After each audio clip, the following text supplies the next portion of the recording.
Next will be the relatives and friends of the family. Please line up po for the final blessing and final viewing.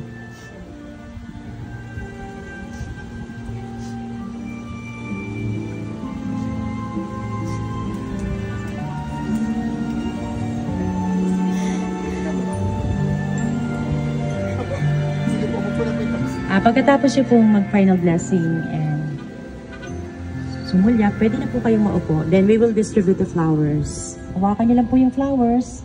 Later on na po natin i-offer yung flowers pag naibaba na po yung casket. Pwede naman.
Bago po natin buksan yung whole cover of the casket, tatanggalin po muna namin yung mga names and pins.